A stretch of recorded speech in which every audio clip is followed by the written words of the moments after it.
Um, so I'll start with who wants to be or who wanted to become an astronaut? Anyone? Oh, a lot of you. Hold it, or there. So thank you for raising your hands. Um, Actually, I didn't want to become an astronaut. So let's start with that. I didn't want to become an astronaut of any kind. Analog astronaut, astronaut in space. I didn't want that.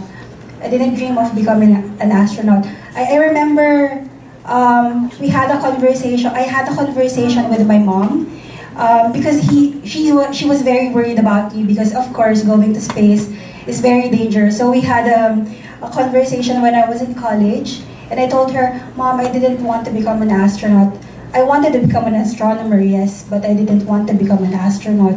I don't want danger, I guess. I don't like risking my, danger going to space.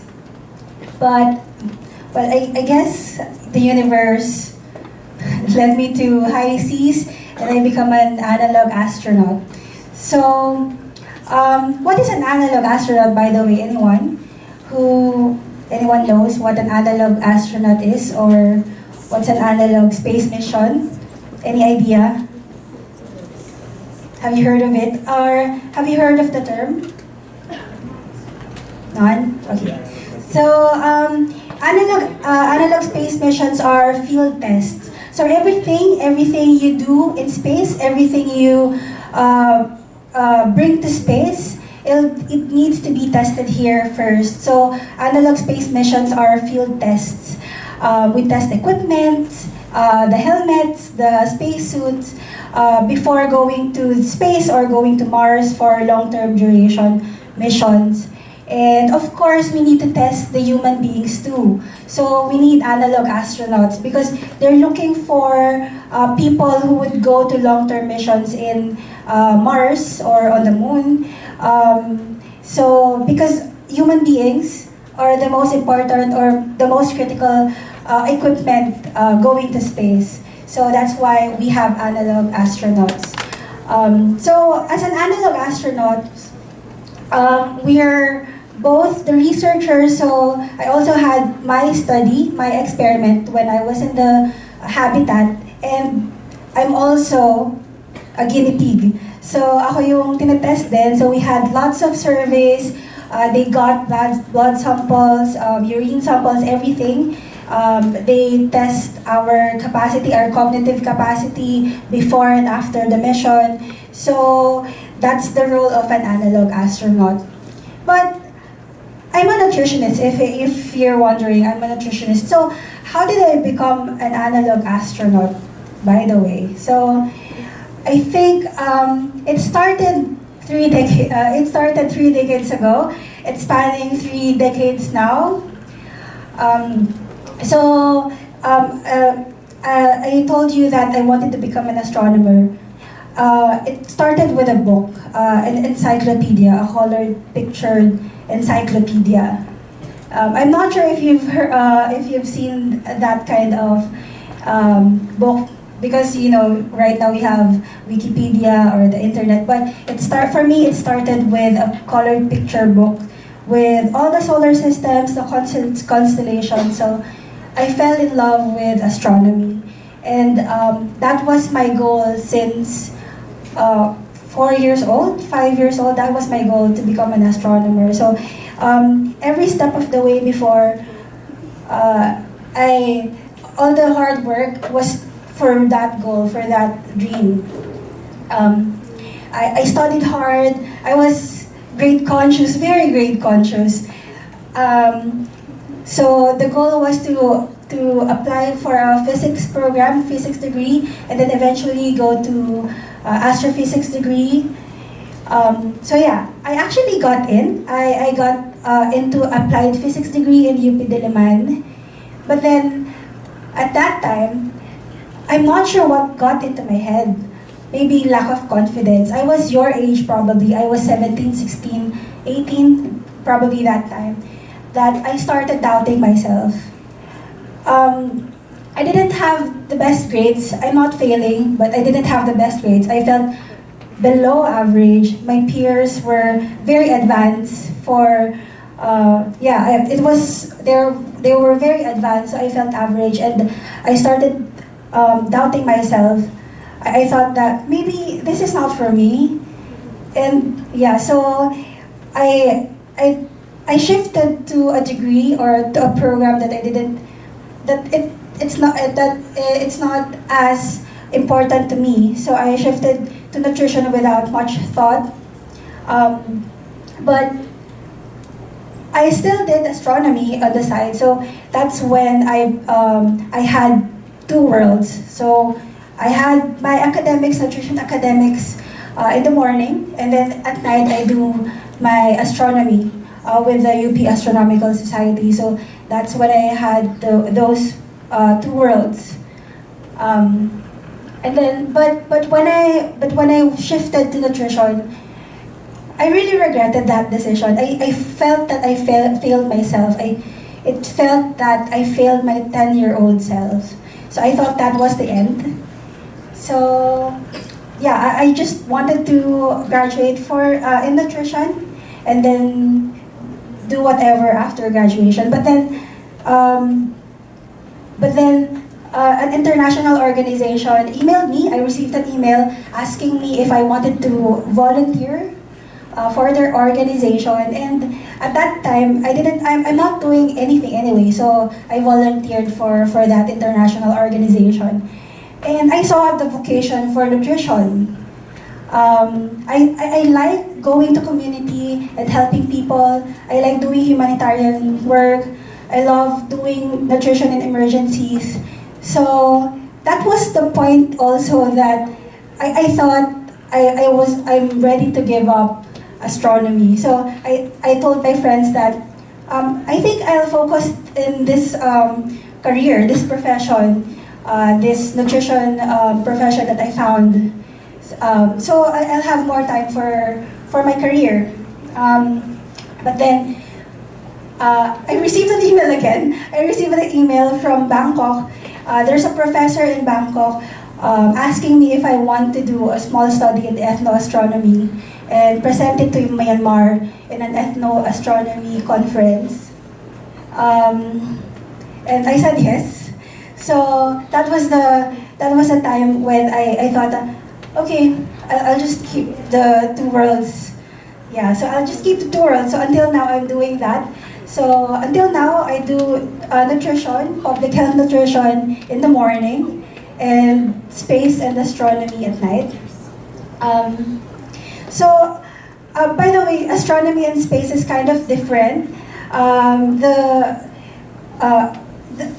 Siguro, if I can explain this to you in the simplest term, when I go to astronomy conference, I would wear jeans, shirt, but when I go to space, when I go to space conference, it's always coat and tie. It's very business. It's very political. So that's kind of the main difference between astronomy and space. I wasn't a space nerd. I didn't know about the shuttle or astronauts. I didn't know their names. I wasn't a space nerd at all. But I think it's a progression of things, a normal progression of things. I got exposed in the space community like 5 years ago, or 2018, I think, 2017, 2018. I got exposed in the space industry. Then there I met people, fellow nutritionists actually, fellow nutritionists from Europe, from the Middle East, who are also interested to do space nutrition. And then we formed a group. So we formed a group, and then we proposed studies to analog missions in Poland, in Switzerland, and in Iceland. So that's how I started with analog space missions as a researcher. So I'm outside the hub. I'm not a crew member. I just get their information remotely. I talk to them remotely via webcam, and yeah, so that's how I started with analog space mission. And then last year, I thought I thought na, what if I become a crew member myself? Like, because I really wanted to know how they would feel like, because I make them eat vegetarian food for 2 weeks or 1 month. So how would you feel eating vegetarian foods? So actually, that was my main goal, just to know how they feel, how to know how a crew member feels, so that I can make my study in space nutrition better. That was my goal. So yeah, I applied in Lunares in Poland. Actually, that was my first application. I proposed my study, and then I got an interview, a call. So they interviewed me. I got accepted actually, but unfortunately I turned it down because the mission was too long for me to leave the office. I can't leave the office for that long, so I turned them down. But they still wanted me to do the research for them for space nutrition. I did the research space nutrition for them. So I thought that moment na maybe analog missions or being an analog crew member is not for me. It's fine. I mean, I don't really want to become an astronaut anyway. But I saw the application for HI-SEAS, the Hawaiian habitat. It's NASA funded. So I tried, but I didn't expect anything actually, because if you know HI-SEAS, if you've clicked HI-SEAS, or if you've searched about HI-SEAS, it's the habitat where it's a NASA funded habitat, and it's where the 1 year, 6 month mission.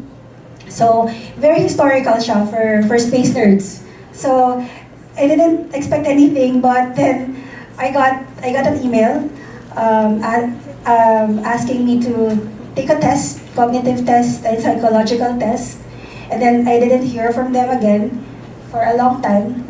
And but I need to prepare my documents. So I asked them actually via WhatsApp, and then they told me, you've got accepted. So yeah, so I got accepted. I went to Hawaii.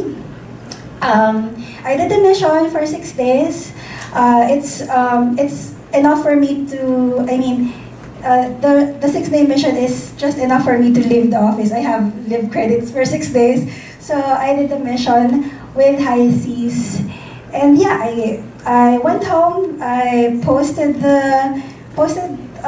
my experience, and I got all these interviews. So I was their nutrition specialist in HI-SEAS and the medical officer. There was supposed to be a medical officer, but he turned the offer down like a few weeks before the mission. So I also was the medical officer and nutrition specialist. I think my advantage was I'm a nutritionist. I mean, a lot of applications were coming from engineering degrees, physicists, but I'm the only nutritionist who applied. So I think that's my edge. So what I thought was my failure before became, I don't know, I don't think it as a success because I'm still doing these things. But I got an advantage because I can combine the two seemingly different things, space and nutrition, which is actually not, because space is interdisciplinary. So everyone has a space in space.